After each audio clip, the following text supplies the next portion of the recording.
Hello everyone, welcome back my future medicos. I am Ruby Prajapati, first year medical student at VMMC Delhi. I hope आप सबकी पढ़ाई NEET 2022 के लिए जोरों शोरों से चल रही होगी. इस वीडियो में क्या खास होने वाला है आप सब थंबनेल से देख ही चुके होंगे. इस वीडियो में हमने लास्ट मंथ में बहुत सारी प्रॉब्लम्स फेस करते हैं, टेस्ट में स्कोर नहीं इंप्रूव होते, मार्क्स अप डाउन होते रहते हैं, रिवीजन की कैसे करें, इतना सारा सिलेबस है. तो ये सब जो मेजर इश्यूज होते हैं ये लास्ट ईयर मेरे बैचमेट्स ने कैसे टैकल करे थे, जो मोस्टली ऑल इंडिया टॉपर्स हैं. मैंने उनकी सजेशंस इस वीडियो में रिकॉर्ड करने की कोशिश की है. आई होप ये वीडियो आपके लिए हेल्पफुल रहे एंड आप ये वीडियो को अपने फ्रेंड्स के साथ भी शेयर कर सकते हैं ताकि उनकी भी इससे बहुत ज़्यादा हेल्प हो जाए. एंड जैसे ही मेरी 10K फैमिली हो जाती है तो मैं Q&A सेशन रखूंगी, साथ में टेस्ट सीरीज का गिव अवे भी करूंगी कि जो भी कोई टेस्ट सीरीज अफोर्ड नहीं कर सकता तो मैं टेस्ट सीरीज का गिव अवे उसके लिए कर. Without wasting any time let's get started. Hello my dear NEET aspirants, अब आपके एग्ज़ाम में सिर्फ और सिर्फ 2.5 या सिर्फ 3 महीने ही रह गए हैं. तो अब आपका जो लास्ट का जो टाइम है ये आपका सिलेक्शन बना भी सकता है और रोक भी सकता है. तो इस टाइम को हमें अच्छे से यूटिलाइज़ करना है. तो मैं इसके लिए कुछ आपको टिप्स देना पसंद करूँगा. सबसे पहली चीज़ कि हमें इस मोमेंट में रोज़ टेस्ट देना है. तो हमने रोज़ टेस्ट देना है, उसको अच्छे से एनालाइज करना. सबसे इंपॉर्टेंट होता है कि उसकी एनालिसिस करनी ज़रूरी है, यानी उसमें जो क्वेश्चन हमसे नहीं हुए हम उसको एक बार दोबारा अटैम्प्ट करें, और दोबारा अगर हमसे सॉल्व नहीं हो रहे हैं तो फिर हम क्या करें, उसको अपने रिस्पेक्टिव टीचर से उसको डाउट लें. तो ये काम करना बहुत ज़रूरी है. और जितने ज़्यादा टेस्ट आप सॉल्व करोगे और जितने ज़्यादा क्वेश्चन आप देखोगे उतना ही आपको नीट एग्ज़ाम वाले दिन आप एकदम स्ट्रेस फ्री रहोगे. आपको क्वेश्चंस नए नहीं लगेंगे, आपको लगेगा कि क्वेश्चन हमने पहले भी किए हुए हैं. ठीक है. और दूसरी चीज़ जो मैं बोलना पसंद करूँगा कि रीड एनसीईआरटी जितनी ज़्यादा हो सकती है. बायो की और केमिस्ट्री की एनसीईआरटी पढ़ते रहें, specially for organic and inorganic chemistry NCERT बार बार पढ़ते रहें. जितनी ज़्यादा एनसीईआरटी पढ़ेंगे उतना ही फ़ायदा होगा. लास्ट के 2-3 सालों का सारा केमिस्ट्री की इनऑर्गेनिक ऑर्गेनिक एनसीईआरटी से आ रही है. ऑर्गेनिक की और इनऑर्गेनिक के सारी रिएक्शंस हर एक लाइन अच्छे से चार्ट जाओ, पूरी एकदम पूरी एनसीईआरटी चार्ट जाओ बायो और केमिस्ट्री की. वो आपके बहुत स्कोर आपका इम्प्रूव करेगी. और मैं सिर्फ इतना ऐड करूंगा इसके अंदर कि ये जो टाइम है इसको आप अच्छे से यूटिलाइज़ करो, इसको आप वेस्ट बिल्कुल मत करो.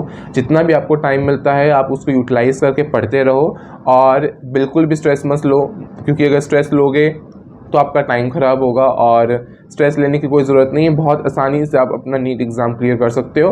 और बस एक जो हमें सबसे दिक्कत रहती है मेडिकल वाले स्टूडेंट्स की कि फ़िज़िक्स. तो फ़िज़िक्स को कैसे करना है वही चीज़ है. आपको अभी जितना आपने कॉन्सेप्ट फ़िज़िक्स के पहले पढ़ लिए हैं उन्हीं को आप रिवाइज़ करो बार बार. नए कॉन्सेप्ट पर जाने की ज़रूरत नहीं है. जितने आपको अच्छे से कॉन्सेप्ट्स आते हैं उन्हीं को बार बार करते रहो, उससे रिलेटेड क्वेश्चंस करते रहो, प्रीवियस ईयर्स करते रहो. और हर एक चैप्टर को इक्वल इंपॉर्टेंस हो. किसी भी चैप्टर को ये मत सोचना कि ज़्यादा इंपॉर्टेंट नहीं है, कम इंपॉर्टेंट है. तो क्योंकि आजकल का जो नीट पैटर्न का जो एग्ज़ाम है वो जो कम इंपॉर्टेंट वाले चैप्टर्स होते हैं उस पर ज़्यादा बेस्ड है. तो कोशिश करो कि हर एक चैप्टर को हम इक्वली इंपॉर्टेंस दें और अच्छे से करें. और अगर आप ये सब टिप्स फॉलो करोगे डेफिनेटली नीट एग्ज़ाम क्लियर करोगे. और हम लोग ईगरली बहुत वेट कर रहे हैं अपने जूनियर्स का आने के लिए. So thank you and all the best for your NEET exam. Thank you.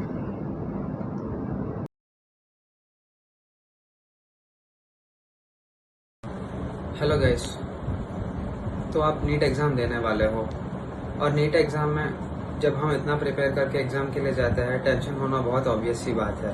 वो सबको होता है, एग्ज़ाम में भी होता है, एग्ज़ाम के पहले होता है. पर एग्ज़ाम अच्छा लिखने के लिए हमें अपना टेंशन ही कम करना है. और मैं आपको एक सिंपल तरीका बता देता हूँ एग्ज़ाम में टेंशन कम करने का. बहुत सिंपल सा ट्रिक है. आप 5 सेकेंड रेस्ट लीजिए और 5 सेकेंड में आप काउंट करिए. फर्स्ट सेकेंड में आप इनहेल करिए, 3-4 सेकेंड में आप बस अपना ब्रेथ होल्ड करिए और 5 सेकेंड में छोड़िए. और ये 5 सेकेंड के टाइम में आपको कुछ नहीं सोचना है एग्ज़ाम के बारे में या क्वेश्चन के बारे में या एनवायरनमेंट के बारे में कि कौन क्या कर रहा है. कोई पेपर कर रहा है तो करने दीजिए, आप अपना पेस ले लीजिए. किसी और से कंपेयर मत करिए कि कौन क्या कर रहा है. ये ट्रिक से आपको बहुत हेल्प होगा. मे बी ये थोड़ी ज़्यादा टाइम करना पड़ेगा एग्ज़ाम में, 3-4 बार या 5-6 बार, बट इट हेल्प्स. क्योंकि हमें अपना परफॉर्मेंस देखना है, किसी और के कंपैरिजन में नहीं देखना एग्जाम में कि हम क्या कर रहे हैं. वो तो रिजल्ट बता देगा. So give your best in the exam and do not compare during the exam. Thank you.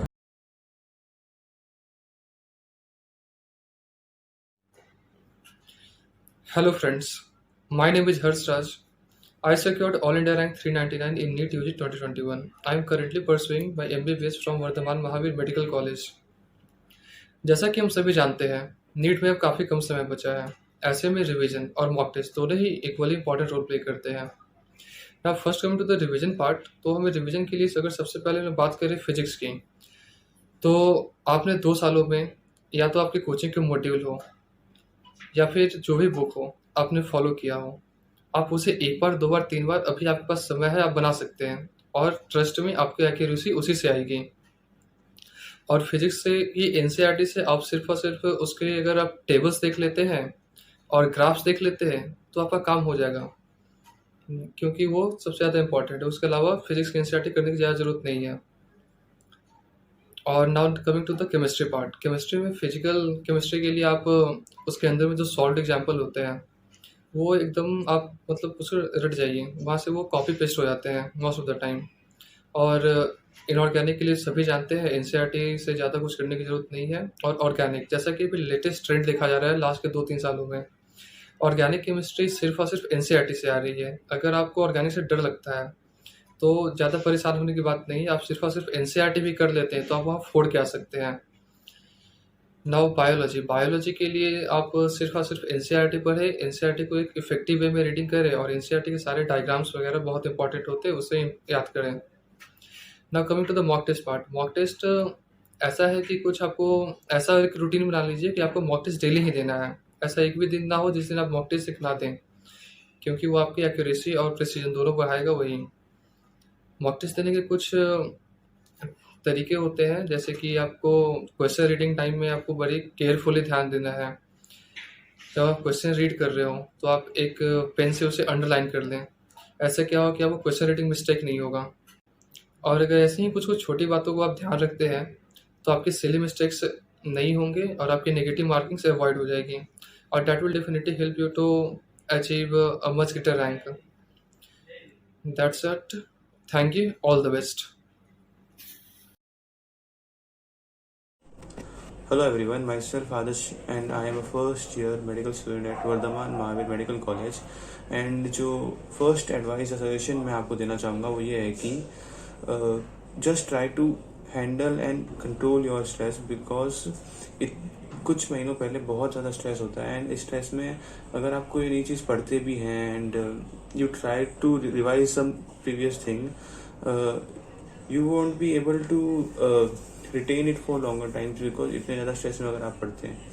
सो कोई भी चीज़ अगर आप पढ़ रहे हैं, इनफैक्ट अगर आप टेस्ट सॉल्व कर रहे हैं, तो जस्ट रिलैक्स काम माइंड से करिए एंड तसल्ली से कोई भी चीज़ करिए, then only continue with the next chapter और नेक्स्ट टेस्ट।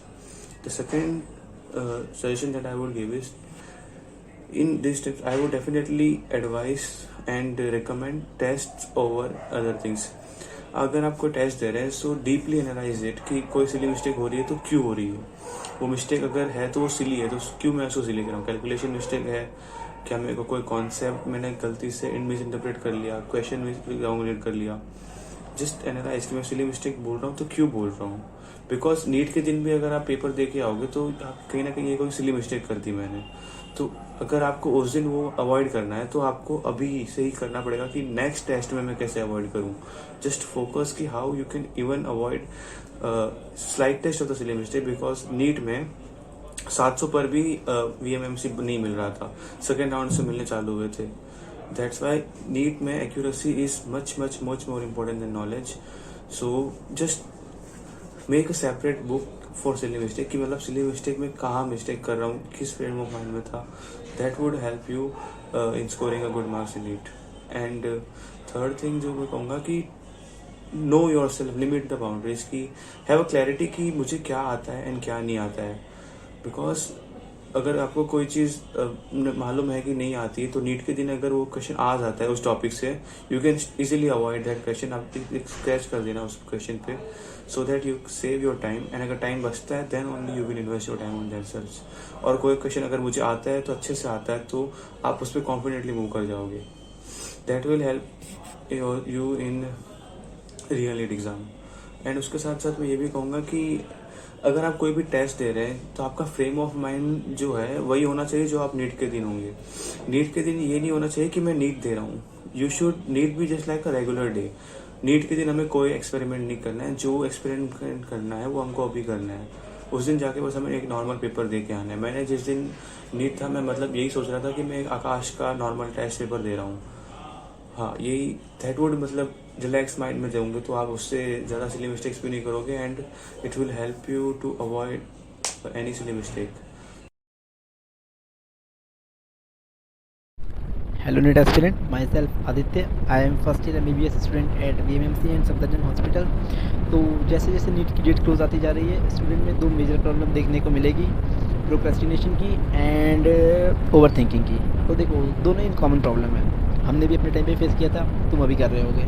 तो देखो प्रोक्रेस्टिनेशन करना वैसे तो बंद हो जाना चाहिए था, इन केस अगर बंद नहीं हुआ है तो बंद कर दो यार. 75 डेज बचे हैं, जान लगा दो, आर्या पार. उसके बाद करते रहना, कौन पूछ रहा है. और रही बात ओवर थिंकिंग की, देखो ओवर थिंक करने से प्रॉब्लम क्या आएगी, जो प्रॉब्लम नहीं है ना तुम्हें वो दिखेगी.